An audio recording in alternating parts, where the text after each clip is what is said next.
आज सुबह खेसारी लाल यादव का एक गाना रिलीज हुआ है जो कुछ ऐसा है। और आज ही सुबह पवन सिंह के छोटे भाई ऋतिक सिंह का एक गाना रिलीज हुआ है जो कुछ ऐसा है।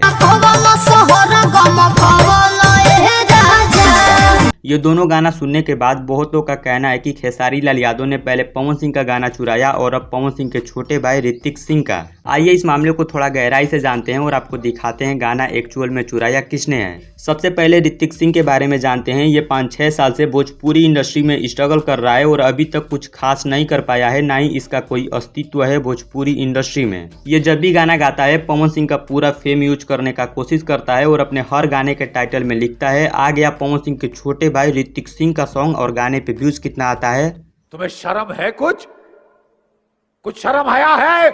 देखिए, अगर छोटे सिंगर का सॉन्ग पहले रिलीज हो गया हो और उसके बाद कोई बड़ा सुपरस्टार उस गाने को गा देता है तो वो होता है छोटे सिंगर का गाना चोरी करना, जैसे पवन सिंह ने किया था हरी हरी ओढ़नी गाने को। लेकिन यहाँ पे क्या है, पहले खेसारी लाल यादव ने गाने को गाया, गाने का वीडियो शूटिंग कंप्लीट किया, प्रॉपर तरीके से गाने को रिलीज किया। उसके बाद ऋतिक सिंह आता है, गाने को गाता है, उसका ऑडियो रिलीज करता है। वो अभी गाया कैसा है जरा देखिए।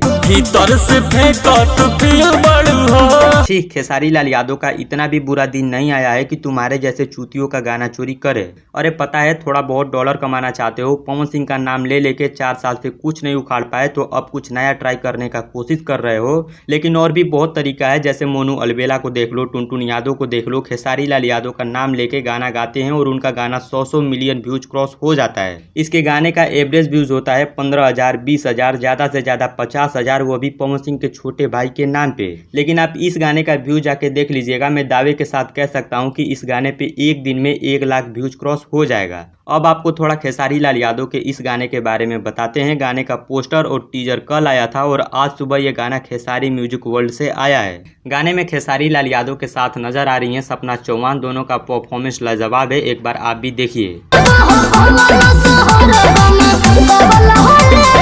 खेसारी लाल यादव इस समय कुछ ज़्यादा ही एक्टिव है, हर एक दिन बाद इनका गाना देखने को मिल जाता है, जो कि इनके फैंस के लिए काफ़ी अच्छी बात है। बाकी आपको क्या लगता है, इन दोनों गानों में किसने चोरी किया है, कमेंट करके बताइएगा। और गाने का सिर्फ पंच लाइन मैच नहीं है, पूरा का पूरा गाना मैच है। 15-16-17 इस वीडियो में इतना ही, कमेंट करके बताइएगा किसने चोरी किया है। मैं मिलता हूँ आपसे अगली वीडियो में। वीडियो देखने के लिए आप सभी का बहुत बहुत धन्यवाद।